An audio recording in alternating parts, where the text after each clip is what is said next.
साल 2021 अगस्त के महीने में अभिषेक मलिक नाम का एक लड़का अपने घर के अंदर तकरीबन दोपहर के 2 बजे एंट्री लेता है।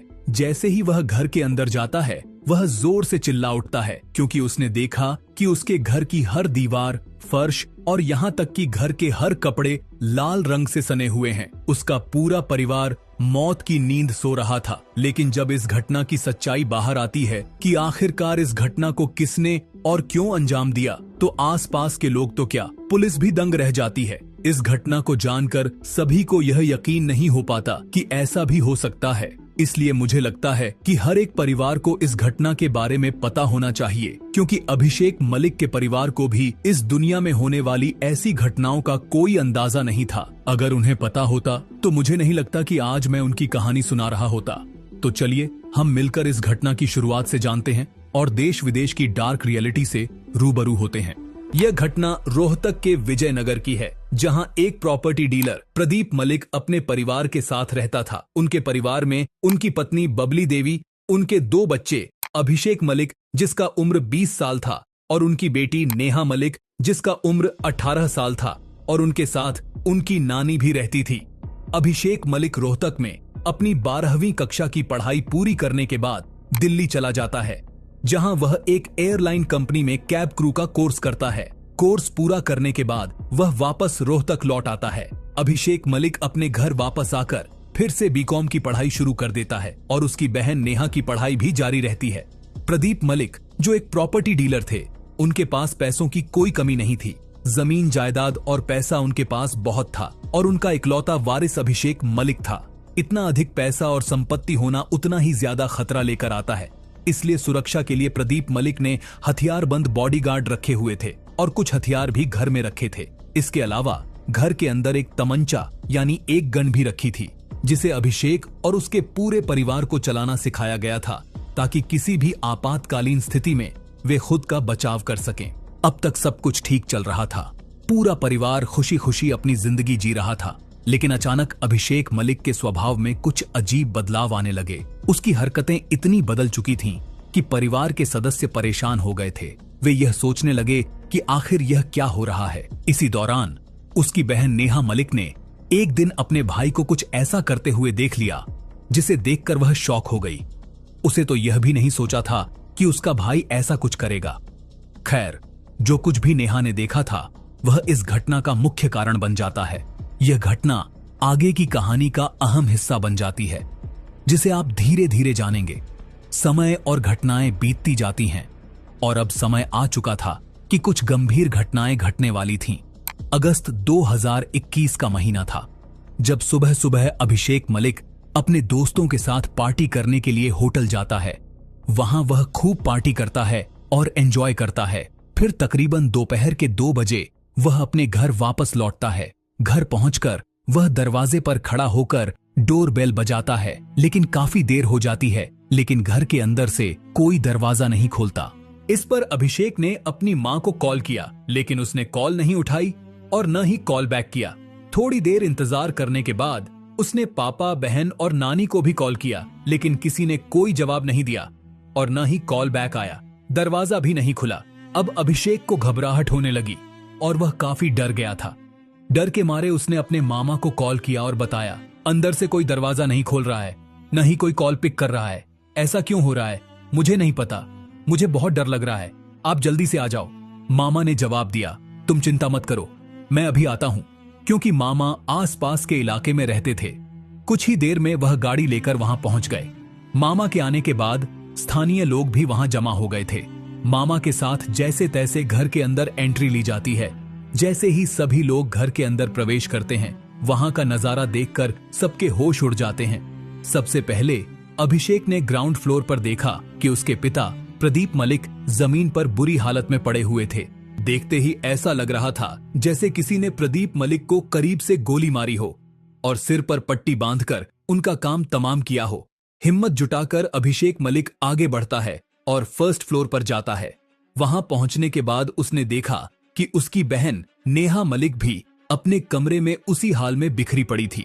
जब उसने अपने कमरे में झांका तो देखा कि उसकी नानी और मां का भी वही हाल था। उसकी नानी बेड पर पड़ी हुई थी और उसकी मां जमीन पर बिखरी हुई थी। घर की दीवारें और फर्श लाल रंग से सनी हुई थीं। इसका मतलब था कि अभिषेक मलिक का पूरा परिवार उजड़ चुका था और अब सिर्फ वह खुद बचा था। इतना होते ही पुलिस भी मौके पर पहुंच जाती है और यह सब देखकर दंग रह जाती है। सबसे पहले चारों शवों को पोस्टमार्टम के लिए भेजा जाता है, लेकिन इससे पहले यह देखा गया कि नेहा मलिक की सांसें चल रही थीं, इसलिए उसे तुरंत अस्पताल भेजा जाता है। हालांकि इलाज के दौरान अफसोस की बात है कि वह भी दुनिया छोड़कर चली जाती है। पुलिस इस स्थिति को लेकर थोड़ी परेशान और हैरान थी। उनका सवाल यह था कि अगर प्रदीप मलिक का कोई दुश्मन था और वह दुश्मनी निकालने के लिए पूरे परिवार को खत्म करने के लिए उनके घर आया था, तो अभिषेक मलिक को कैसे छोड़कर गया? आखिरकार वह इकलौता वारिस था इतनी बड़ी संपत्ति का। अगर दुश्मन ने परिवार को खत्म करने का इरादा किया था तो उसे अभिषेक मलिक को भी मार देना चाहिए था।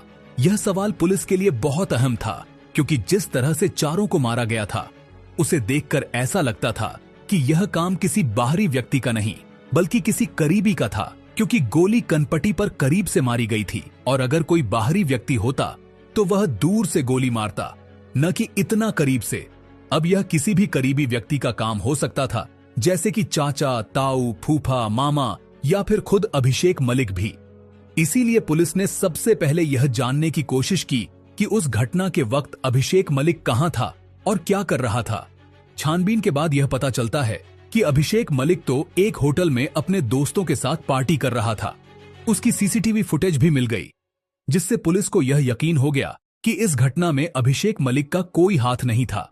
अब इसके अलावा कोई और व्यक्ति इसके लिए जिम्मेदार हो सकता था। पुलिस ने आगे छानबीन करना शुरू कर दिया और सभी से पूछताछ की। सभी प्रॉपर्टी डीलरों से जो प्रदीप मलिक के संपर्क में थे, पूछताछ की गई कि कहीं कोई प्रॉपर्टी का विवाद तो नहीं था या किसी से कोई दुश्मनी तो नहीं थी। लेकिन किसी से भी पुलिस को कुछ भी जानकारी नहीं मिली, ना कोई गवाही, ना कोई सबूत और ना ही कोई ऐसा सुराग मिला जिससे इस घटना को नया मोड़ दिया जा सके। लेकिन एक रास्ता अभी भी खुला था और वह था अभिषेक मलिक। पुलिस ने उससे पूछताछ की, लेकिन इसमें भी कुछ खास नहीं पाया। अभिषेक मलिक ने ऐसा कुछ नहीं बताया जिससे पुलिस को मदद मिल सके या इस घटना को लेकर कोई नया खुलासा हो सके। हालांकि पूछताछ के दौरान पुलिस वालों ने अभिषेक मलिक की बॉडी लैंग्वेज में कुछ ऐसी बातें नोटिस की जो इस पूरे केस को खोलने में मददगार साबित होती हैं। दरअसल पुलिस ने देखा कि अभिषेक मलिक भले ही एक लड़के जैसा दिखता था, लेकिन उसकी हरकतें लड़कियों जैसी थीं। उसके चलने का तरीका, बोलने का अंदाज, हाव भाव और यहां तक कि उसका रवैया भी लड़कियों जैसा था। फिलहाल पुलिस ने अभिषेक मलिक को तो जाने दिया, लेकिन पीछे से इस केस को एक अलग एंगल से जांचना शुरू कर दिया। सबसे पहले पुलिस ने उसके पड़ोसियों और दोस्तों से पूछताछ की ताकि यह पता लगाया जा सके कि अभिषेक मलिक वास्तव में कैसा लड़का है। पूछताछ के दौरान यह जानकारी सामने आई कि अभिषेक मलिक दिखने में तो लड़का है, लेकिन वास्तव में वह गे है।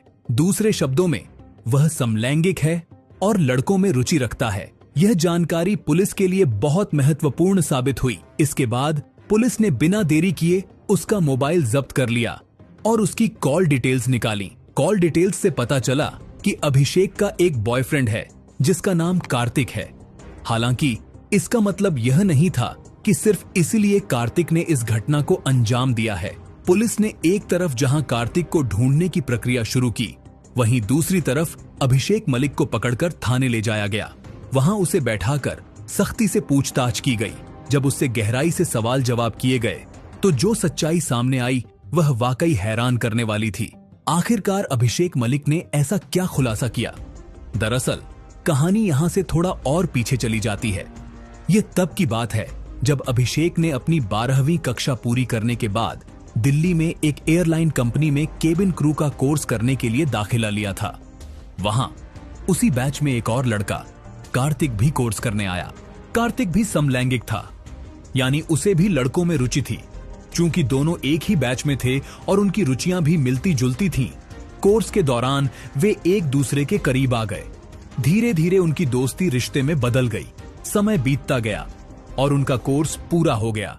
इसके बाद दोनों को अपने अपने घर वापस जाना पड़ा, लेकिन अब तक वे इतने करीब आ चुके थे कि एक दूसरे के बिना रह पाना मुश्किल हो गया था। अभिषेक मलिक एक अमीर परिवार से था इसलिए उसे पर्याप्त पॉकेट मनी मिल जाती थी। इसी वजह से वह कार्तिक से मिलने जाया करता था। अभिषेक के पास एक कार भी थी जिसमें वे दोनों अक्सर लॉन्ग ड्राइव पर जाते। साथ ही वे महंगे होटलों में खाना खाते, रातें बिताते और अपना समय साथ बिताते। ये सारी बातें अब तक किसी को भी नहीं पता थीं, यहां तक कि अभिषेक के परिवार वालों को भी नहीं। चूंकि अभिषेक अपने माता पिता को कार्तिक से बेस्ट फ्रेंड के तौर पर मिलवाता था, इसलिए उन्हें भी इस पर कोई ऐतराज नहीं था। कार्तिक का अभिषेक के घर आना जाना और रुकना आम बात हो गई थी। कई बार तो वह एक एक हफ्ते तक अभिषेक के कमरे में रुक जाया करता था। घर वालों को तो यही लग रहा था कि कार्तिक सिर्फ अभिषेक का बेस्ट फ्रेंड है और इसमें कोई समस्या की बात नहीं है। लेकिन उन्हें क्या पता था कि कमरे के अंदर क्या चल रहा था। यह सिलसिला काफी लंबे समय तक ऐसे ही चलता रहा। धीरे धीरे घर वालों ने अभिषेक के व्यवहार में बदलाव महसूस करना शुरू किया। उसकी हरकतें, हाव भाव और चलने का तरीका अब सामान्य नहीं लग रहे थे। इन्हीं बदलावों के कारण उसकी बहन नेहा ने उस पर नजर रखनी शुरू कर दी। सच्चाई का खुलासा तब हुआ जब नेहा ने एक दिन गौर किया कि अभिषेक और कार्तिक बेस्ट फ्रेंड्स नहीं बल्कि गर्लफ्रेंड और बॉयफ्रेंड की तरह व्यवहार कर रहे हैं। नेहा ने यह बात अपने माता पिता को बता दी। उसने खुलासा किया कि अभिषेक मलिक समलैंगिक है और उसका बेस्ट फ्रेंड कार्तिक असल में उसका बॉयफ्रेंड है। यह सब जानने के बाद घर वाले स्तब्ध रह गए। उन्हें अब समझ में आया कि अभिषेक के स्वभाव में जो अजीब बदलाव दिख रहे थे वे इसी वजह से थे। एक बार तो यह भी पता चला कि अभिषेक ने कार्तिक का नाम अपने सीने पर गुदवा रखा है। इन सारी बातों को लेकर घर वालों ने अभिषेक को समझाने की कोशिश की, लेकिन बात इतनी बढ़ गई कि एक बार उसकी पिटाई भी हो गई। इस घटना के बाद अभिषेक के दिल में अपने परिवार के प्रति गुस्सा और नफरत पैदा हो गई। अब उसके मन में केवल एक ही ख्याल था, किसी भी तरह अपने बॉयफ्रेंड कार्तिक से शादी करके कहीं दूर भाग जाना और वहां अपनी एक नई दुनिया बसाना। लेकिन यह सब करने से पहले उसे खुद को एक लड़की में बदलना जरूरी लगा। अभिषेक को अपने प्लान को अंजाम देने के लिए करीब 5 लाख रुपए की जरूरत थी। इसीलिए वह अपने घर वालों के पास गया और साफ साफ कह दिया, मुझे जेंडर चेंज कराना है और मैं कार्तिक से शादी करके कहीं दूर चला जाऊंगा। मुझे 5 लाख रुपए चाहिए। लेकिन घर वालों ने यह सुनते ही साफ इनकार कर दिया। उन्होंने सख्त लहजे में कहा, तुम ऐसा कुछ भी नहीं करोगे। इसके बाद अभिषेक का घर से बाहर निकलना बंद कर दिया गया। उसका कार्तिक से मिलना जुलना भी पूरी तरह रोक दिया गया। जहां दोनों रोज मिला करते थे, अब वहां जाना मना हो गया। इस स्थिति में अभिषेक बुरी तरह बेचैन हो गया। वह किसी भी तरह कार्तिक से मिलने के लिए उतावला था, लेकिन अब वे हफ्तों तक भी नहीं मिल पा रहे थे। इधर अभिषेक का मन बेचैन था और उधर कार्तिक भी उसी हाल में था। अभिषेक ने घर में बैठे बैठे ही एक योजना बनानी शुरू कर दी। उसने तय कर लिया कि कुछ भी हो जाए उसे कार्तिक से मिलना और उससे शादी करना है। लेकिन यह तब तक संभव नहीं हो सकता था जब तक कि उसे रोकने टोकने वाला कोई न हो। यही सोचते हुए अभिषेक ने अपने पिता की अलमारी में रखा तमंचा चुराने की योजना बनाई। उसे पता था कि उसके पिता ने ही उसे तमंचा चलाना सिखाया था। एक रात जब सब सो रहे थे, उसने दबे पांव अलमारी से तमंचा निकाल लिया। अगली सुबह वह अपने प्लान को अंजाम देने के लिए तैयार हो गया। सबसे पहले वह अपनी बहन नेहा के कमरे में गया। वहां पहुंचते ही उसने टीवी की वॉल्यूम बहुत तेज कर दी ताकि बाहर कोई आवाज न सुन सके। अभिषेक अपनी बहन के कमरे में जाकर दरवाजे को अंदर से बंद कर देता है। बहन कुछ समझ पाती उससे पहले ही उसने उसकी तरफ तमंचा तान कर सीधे सिर में गोली मार दी।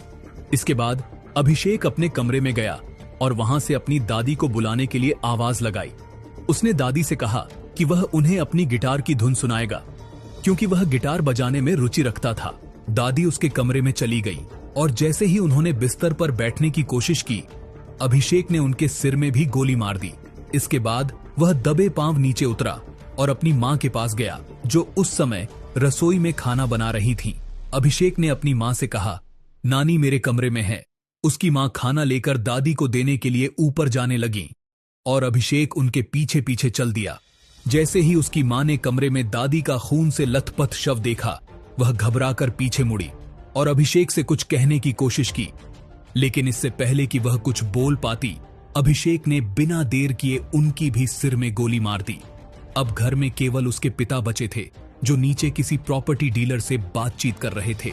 अभिषेक दबे पांव अपने पिता के पास पहुंचा और उनके पास जाकर चुपचाप बैठ गया। जैसे ही उसे मौका मिला उसने बिना देरी किए उनके कनपटी पर बंदूक तानी और गोली चला दी। इस घटना को अंजाम देने के बाद उसने घर के मुख्य दरवाजे को अंदर से लॉक कर दिया। फिर वह चुपके से अपने बॉयफ्रेंड कार्तिक के पास चला गया, जो एक होटल में पार्टी कर रहा था। होटल में पहुंचकर अभिषेक ने पार्टी का भरपूर आनंद लिया। जैसा कि पहले बताया गया था, पुलिस ने होटल की सीसीटीवी फुटेज देखने के बाद यह मान लिया था कि इस घटना में अभिषेक का कोई हाथ नहीं है। लेकिन असलियत यह थी कि अभिषेक ने ही इस भयानक घटना को अंजाम दिया था। होटल में पार्टी के दौरान उसने पूरी मस्ती की। इसके बाद दोपहर को वह घर वापस लौट आया और एक ड्रामे का मंचन शुरू कर दिया। उसने इतनी बेहतरीन एक्टिंग की कि शायद एक पल के लिए खुद को भी यह यकीन नहीं हुआ होगा कि उसने इस घटना को अंजाम दिया है। खैर, जब सच्चाई सामने आई तो पुलिस ने अपना काम किया। अब आपकी बारी है। चैनल को सब्सक्राइब करें और वीडियो को लाइक करना न भूलें। धन्यवाद।